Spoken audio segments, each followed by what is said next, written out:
সকল রাজনৈতিক দল ক্ষমতায় এসেছে আমরা কখনো নিশ্চিতভাবে দেখিনি কোন সাংবাদিক জীবনের নিরাপত্তা নিয়ে কোথাও গিয়েছে, কোথাও কাজকর্ম করেছে এবং তার বাড়ি ফিরেছে। সবসময় আমরা ঝুঁকির মধ্যে। কেন? আমাদের জীবনের কি নিরাপত্তা নাই? আমরা গণমাধ্যমে কাজ করি, আমরা দেশের চতুর্থ স্তম্ভ বলা হয়ে থাকে, রাষ্ট্রের চতুর্থ স্তম্ভ বলা হয়ে থাকে আমাদেরকে, তাহলে আমাদের নিরাপত্তা কোথায়? পরামর্শ দেয় এই ধরনের মত যারা করতে চায়, অন্তত এই কক্সবাজারে যারা মত করতে চায় তাদের পিঠটাক সকলকে সাথে নিয়ে ভেঙে দেওয়া হবে ইনশাআল্লাহ।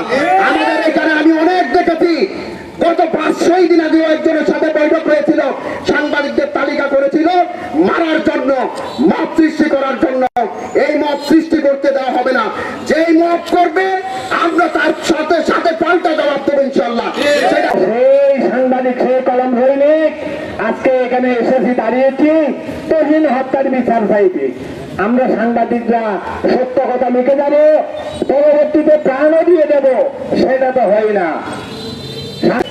পুলিশ প্রশাসন সহ সকল আইন শৃঙ্খলা বাহিনীকে কিভাবে মানুষের উপকারে কাজে লাগানো যায়, পুলিশ নিশ্চয় প্রশ্নবিদ্ধ হয়েছে নানান কর্মকাণ্ডের মধ্য দিয়ে, কিন্তু তাকে সংস্কারের মধ্য দিয়ে কিভাবে রাষ্ট্রের আইন শৃঙ্খলাকে ঠিক করবার জন্য তাকে সত্যিকার অর্থে মাঠে মানুষের জন্য কাজ করানো যায়, সেদিকেও আমাদের প্রশাসনকে, রাষ্ট্রকে লক্ষ্য রাখতে হবে এবং রাষ্ট্রকে যে আবুল তাবুল কথাবার্তা সেখান থেকে সরে আসতে হবে।